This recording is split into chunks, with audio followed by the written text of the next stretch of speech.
PodCastle, episode 614 for February 18th, 2020. White Noon by Aidan Doyle. Rated PG-13. A PodCastle original.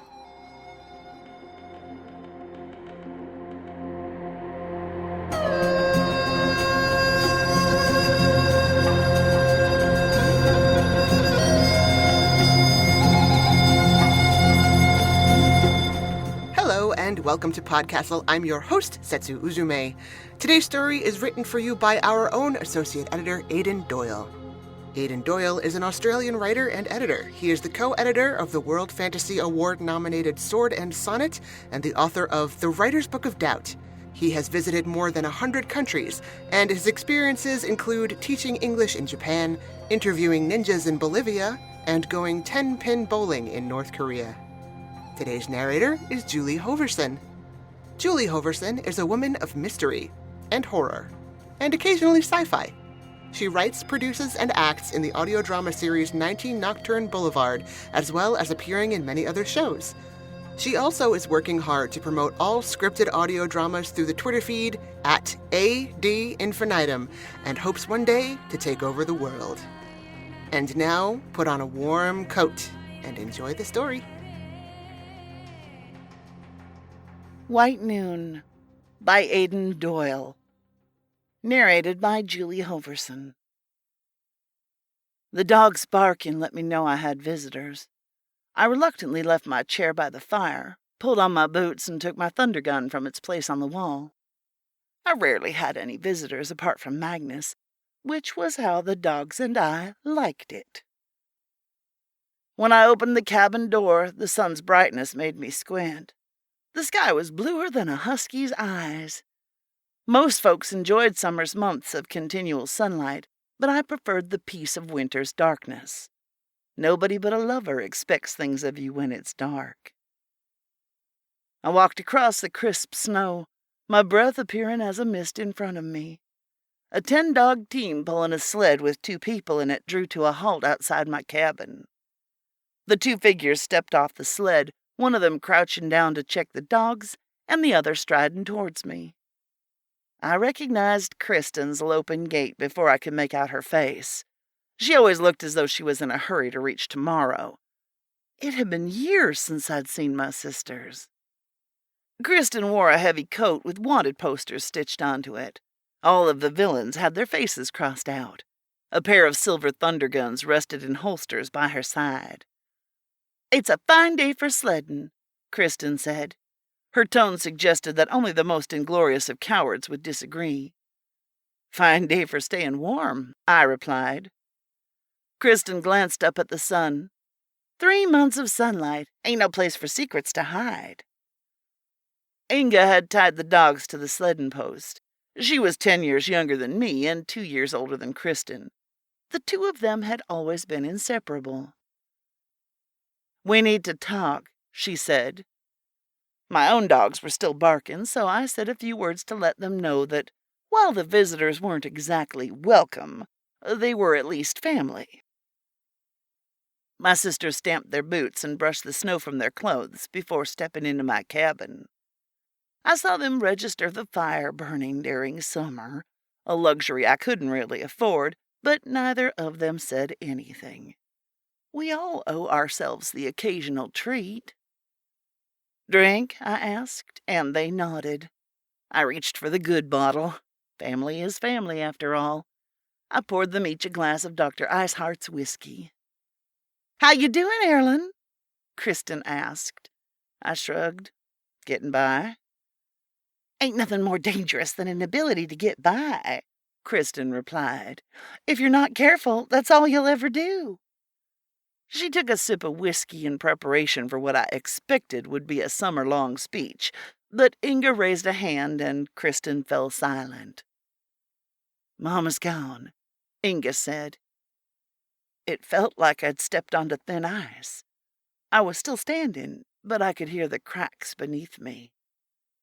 "She went into Coleman's dream 2 months ago. She didn't come out," Inga continued. I poured myself another glass and sat down. It shouldn't have been a surprise. We'd all known Mama's recklessness would catch up with her one day. That didn't make it any easier. We aimed to give her proper rights, Inga said. How can you be sure she's dead? Inga held out a ring of polished dreamstone. Mama gave this to me before she left. It turned dark 2 months ago. We need you to come with us, Kristen said. You don't need me. With the news of Mama's death, leaving my chair seemed like an impossible journey, let alone the epic travail across snow and ice to the land's deepest dreamstone mine.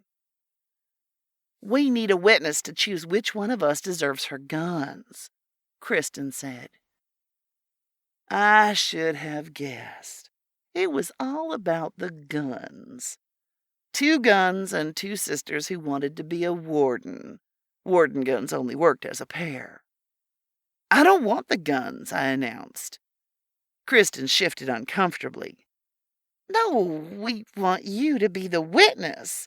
You should choose whether Inga or I carry on Mama's legacy. I'm the oldest sister. What makes you think I don't deserve Mama's guns? I didn't want to become a warden, but that was no reason for my sisters to disrespect me. You suffer from a dangerous lack of ambition, Kristen replied. Find another witness, I told her. Your family, Kristen said. We need you to choose.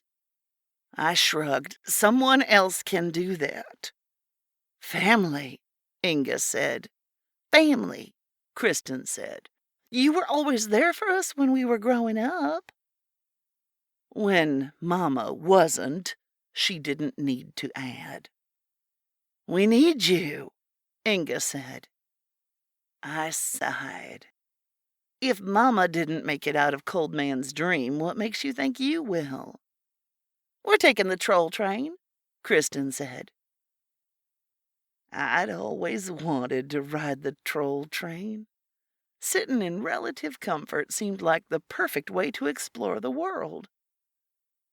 I looked at the photo of Mama on the wall. She was wearing the badge and guns of a warden of light and dark. When I was 10 and she was pregnant with Inga, I worried Mama was going to abandon me when she had another child. Mama promised she'd never leave me. Yet 4 years later, she told us she'd brought peace to our settlement and needed to travel further to spread justice. She gave me a thunder gun to protect myself, but her most precious gift was a belt buckle made in the shape of a dog's face and containing a fragment of light and dark. Then she left us in the care of our father. Give me a day to make my preparations, I said. The dogs will need looking after. My cabin contained books, whiskey, and an open fireplace. It was world enough for me, but every time I was on a sled, I was reminded of how much I loved the feel of rushing across the snow, the wind caressing my face, the expressions of absolute joy on the dogs as they raced. My neighbor had promised to look after my dogs while I was away, but I didn't like spending time away from them. My sister's dogs took us to the town closest to the troll station entrance, and then they sold the dogs. It's hard to trust people who would sell a dog. Before she left, Mama told me to take good care of my sisters and the dogs. Dogs are fiercely loyal, Erlen. Some folks take advantage of that and treat them badly. Sometimes I forget and take them for granted, but they always have a special place in my heart. The 10-feet-high station entrance was carved into the side of a glacier overlooking the town. A troll with gray stone skin waited inside, standing out of the sunlight. "State your business," he said in a rumbling voice. I'd seen trolls before, but never up this close. A thunder gun would have little effect on a troll, and it would have taken little effort for the troll's mighty fists to turn us into a thin paste. I didn't know what a fragment of light and dark would do, but I couldn't help reaching down to place a reassuring hand on my belt buckle.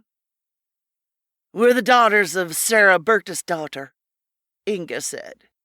"Follow me," the troll replied. He turned and marched into the tunnel. I couldn't help breathing a sigh of relief. How does he know Mama? "Mama foiled a train robbery," Kristen answered. "Her family are allowed to ride the trains." There was so much I didn't know about Mama. She was the least nostalgic person I'd ever met. From her point of view, the past was gone and unchangeable. What was the point of blathering on about it? The troll led us along a winding tunnel until we reached an ice cave littered with gleaming machinery. A red rock troll covered in scratches stood behind a workbench. "This is Grindel Sharpstone," Inga said. "This is my sister Ellen." The troll dumped his tools on the bench and raised a hand in greeting. He stood well over 8 feet tall and had ruby red eyes. "Are you sure you want to go through with this? I haven't finished testing the necklaces."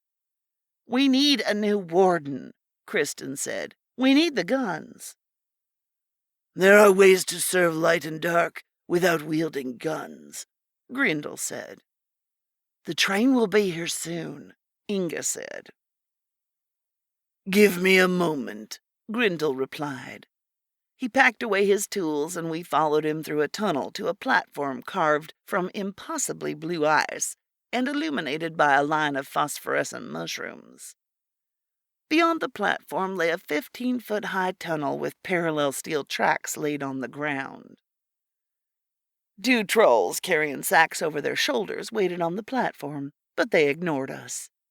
While we waited for the train to arrive, Grindel and my sisters conducted a negotiation that resulted in Inga handing over a bag of sun-catching stones and Grindel giving each of us a necklace made of pieces of polished dreamstone.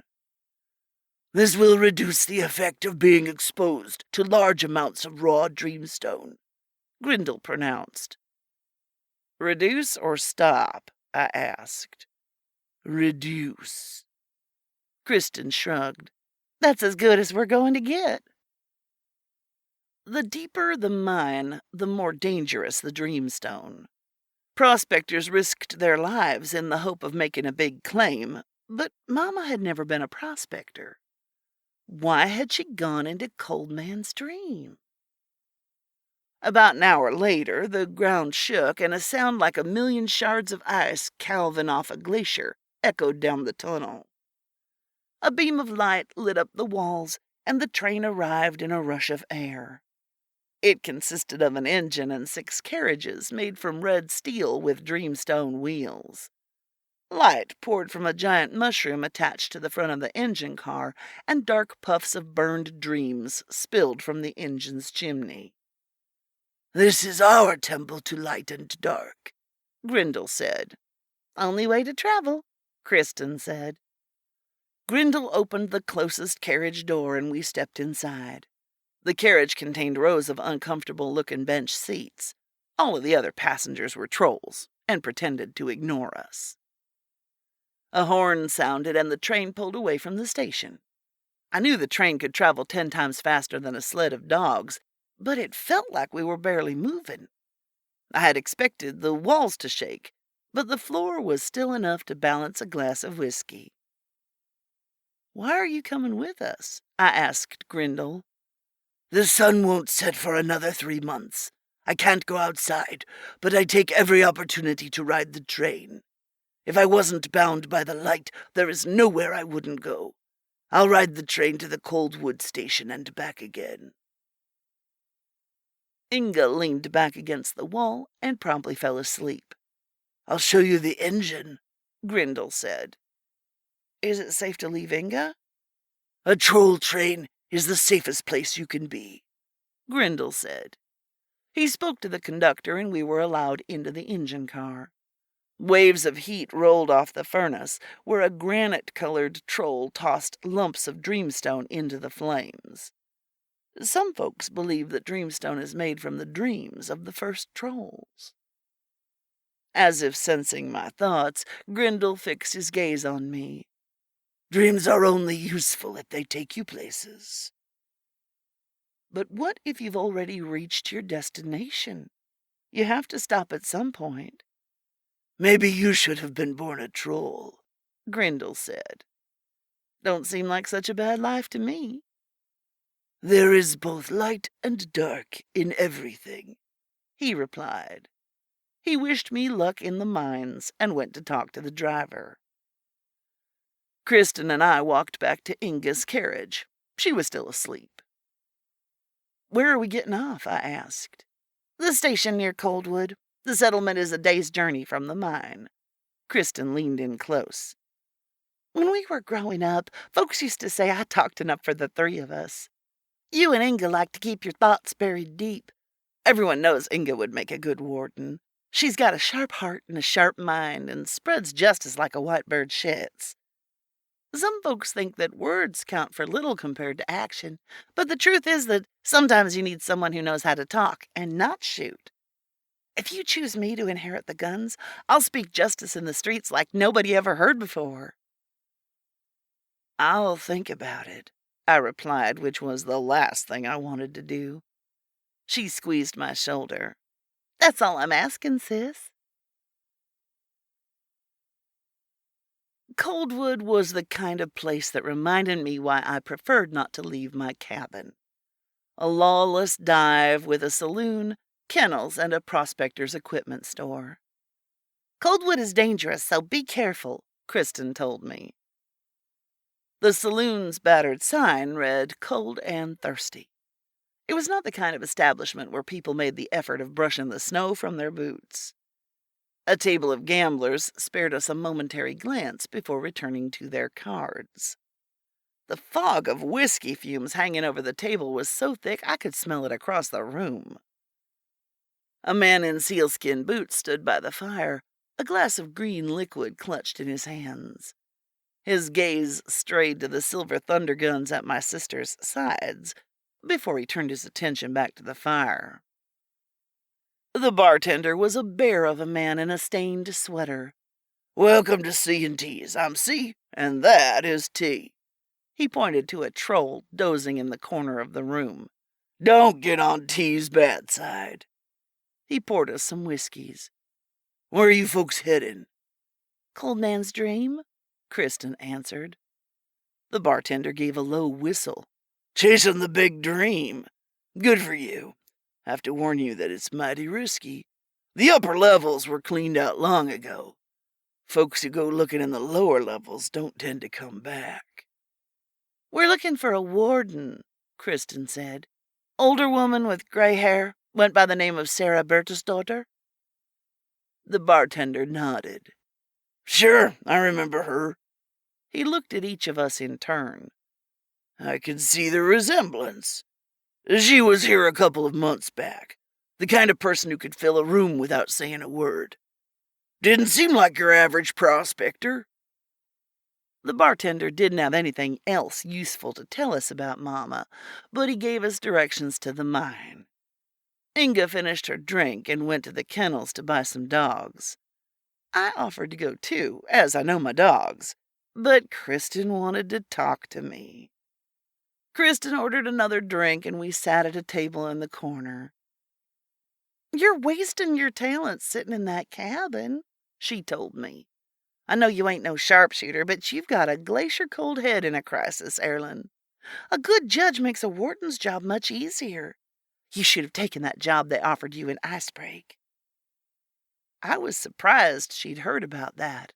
Icebreak had its charms, but I didn't want to be a judge. Folks respect the decisions you make, Erlen. The world deserves to see more of you. I stood up from the table. I gotta take a piss, I announced. Where's your outhouse? I asked the bartender. He pointed to a door on the other side of the room. Out the back, follow the trail. I sighed. Trail? How did they survive in winter? But I preferred visiting a frozen shitter to listening to my youngest sister tell me what to do with my life. I stomped outside and made my way to the fouler-than-I-could-have-dreamed outhouse. After a moment of quiet repose, I did my business and headed back to the saloon. The man in the sealskin boots was waiting on the trail, a gun pointed at my head. "I can always spot the weakest members of the herd," he pronounced. "I'll give you a piece of free advice. If you don't want to look helpless, you shouldn't stare at the ground all the time. There are better places to look than at a man's boots." In the case of the man in the sealskin boots, that was evidently untrue. I'm used to looking at the ground because I'm watching for hidden crevasses. "I bet you've never even fired that fancy polished gun hanging by your side." That was true, but it wasn't going to save his life. "Are you going to try to rob me, or are you going to stand there all day bleating like a snow sheep?" "You got quite the lip on you for someone with a gun pointed at their head." "My mama gave me this gun." He had a dry, hacking laugh. "That's mighty sweet. Almost ashamed to deprive you of that pretty ornament. But Papa needs his drinking money." "If you leave now, I won't hurt you." Maybe I was telling the truth. He scowled. "There'll be a hole in your head before your hand gets halfway to your gun." He was only looking at my handgun, but Mama's belt buckle was a resting place for a fragment of light and dark, a shadow and beam. I willed the light and shadow to leave the buckle. A ball of shadow and fire rushed out and incinerated the man, so that nothing remained except his sealskin boots.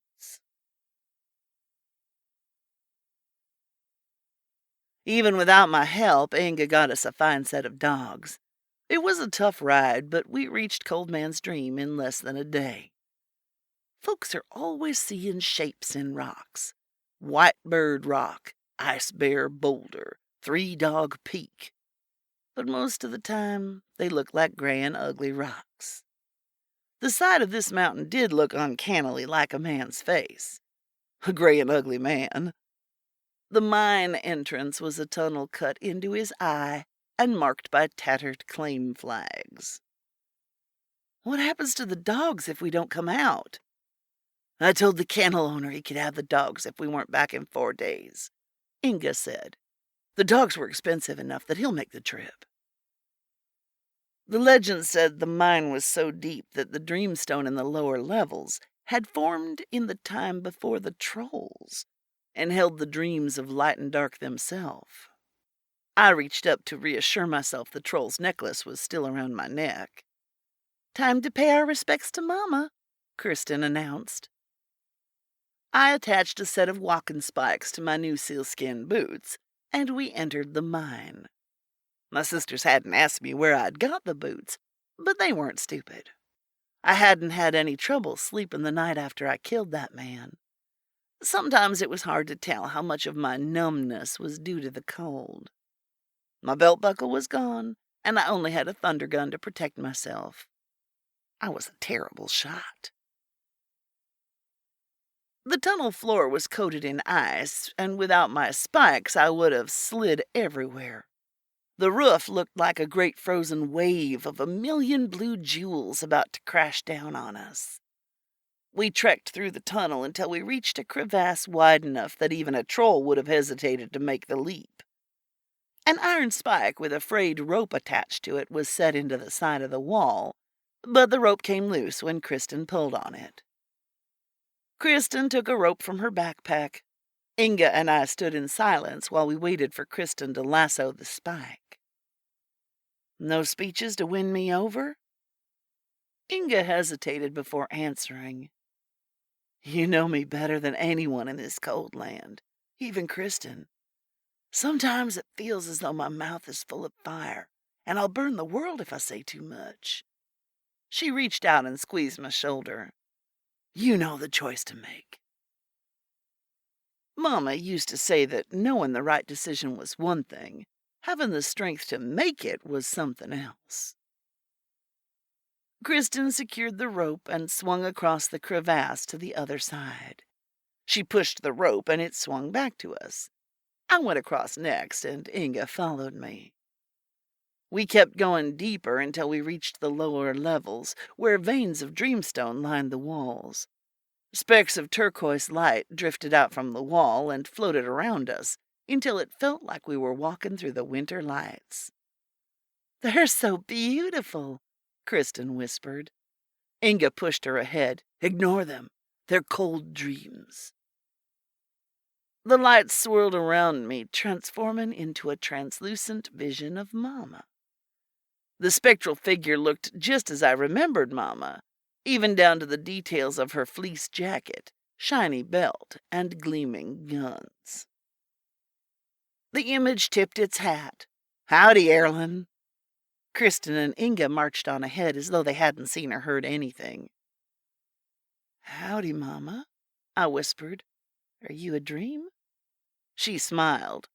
"Always was, sweetie." "Why did you leave me, Mama?" Inga turned to look back at me. "Don't fall behind," she warned. I quickened my pace. Mama's dream floated alongside me.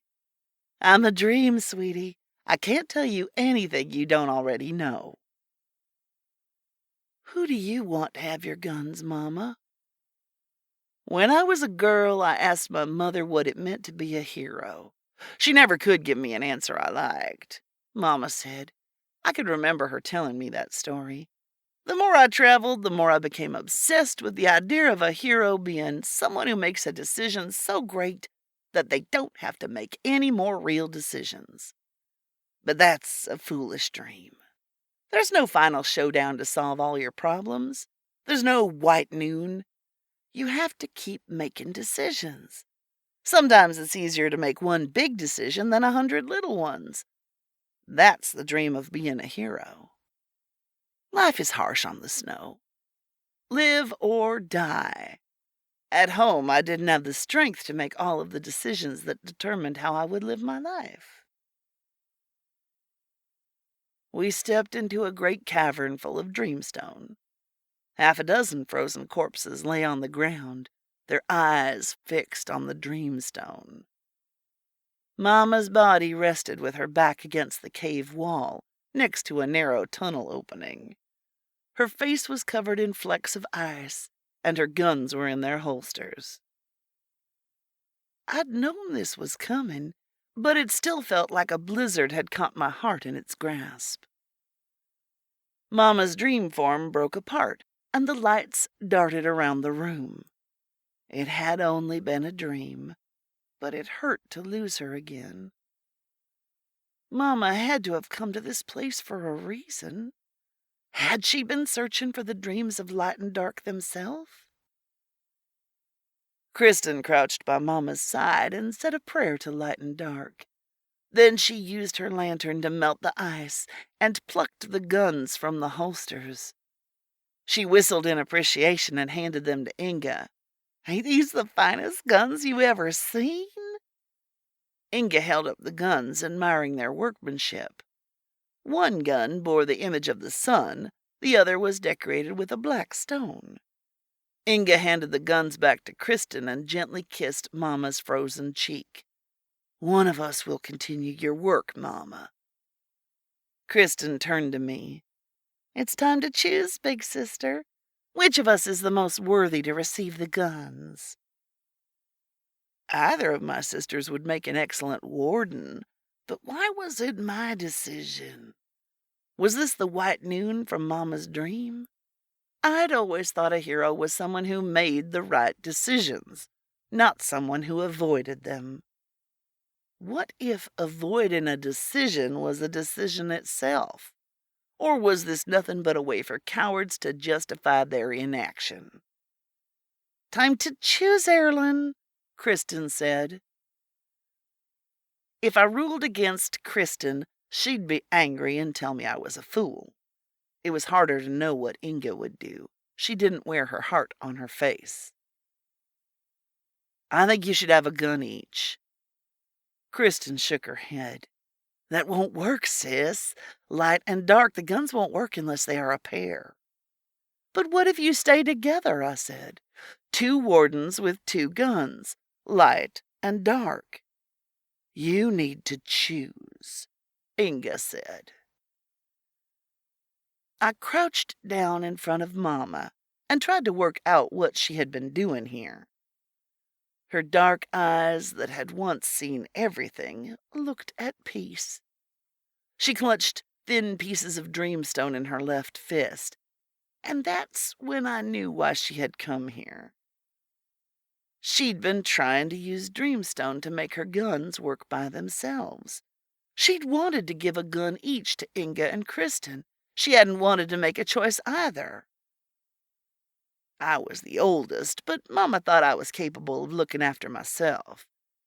Inga and Kristen were the ones she wanted to carry on her legacy. I was glad Mama had loved my sisters, but I would have traded my sister's happiness in a heartbeat to get Mama back. Her right hand was curled around something. I pried open her fist, revealing a piece of dreamstone carved in the shape of a dog. It had the same expression on its face as the one on my belt buckle. Mama might have taken me for granted, but I knew I had been in her thoughts at the end.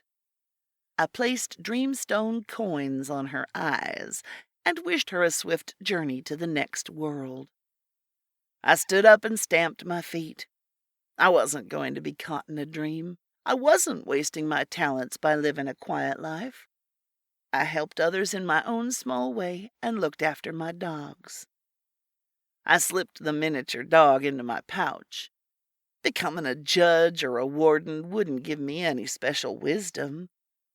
Light and dark bring the sun and the darkness, but it's up to us to determine what is good and evil. Inga and Kristen both stood still, their eyes closed.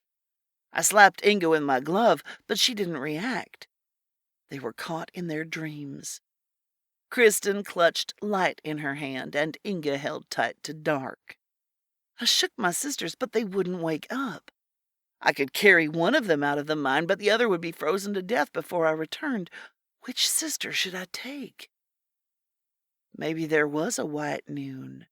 A decision you can't escape no matter how hard you try. Kristen was the youngest, but I'd always felt closer to Inga. No, I had to find a way to save both of them. I wasn't giving up on my sisters. The necklaces were supposed to protect us from getting ensnared in dreams, but they hadn't protected Inga or Kristen. Why was I still awake? My dangerous lack of ambition? I was more focused on saying funeral rites than getting guns. The guns! I prized light from Kristen's grasp. The gun felt perfectly balanced in my hand. I took dark from Inga and held the guns in front of me. My sisters' lives were worth more than some stupid guns. I aimed the guns at each other and commanded them to fire. Light and dark exploded into each other. Sparks of light danced with shadows across the caves, and the ground shook with their dance. The shock waves spilled against Kristen and Inga, and they opened their eyes. They stared at the ruined husks of the guns. "What have you done?" Kristen asked. "I saved your lives."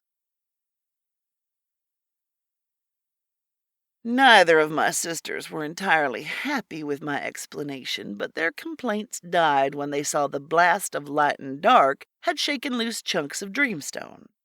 We stuffed a couple of fist-sized stones into our backpacks and wished Mama a safe final journey. The dogs took us back to Coldwood.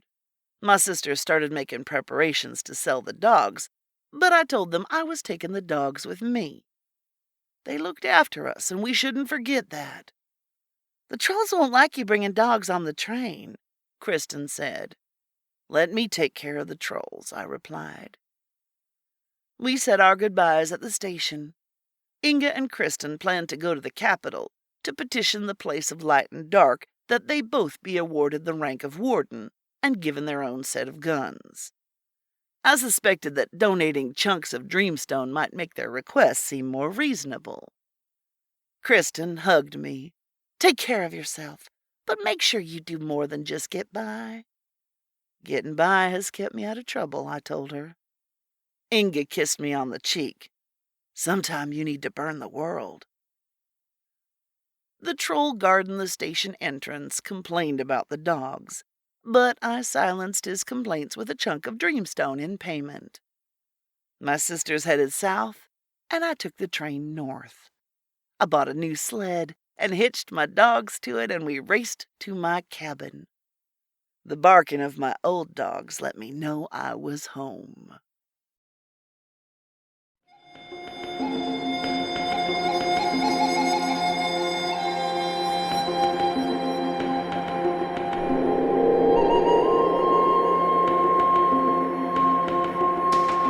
And welcome back.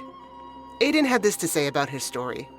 "I went dog sledding when I visited Tromsø in Norway, and it was the most fun ever. The dogs were so excited. Then I spent a few days in Svalbard, where there were 24 hours of darkness. It was so peaceful walking in the snow in the dark in the middle of the day. And that's when I decided I wanted to write a Nordic Western. White Noon Setting is a fictional blend of Norway and Iceland."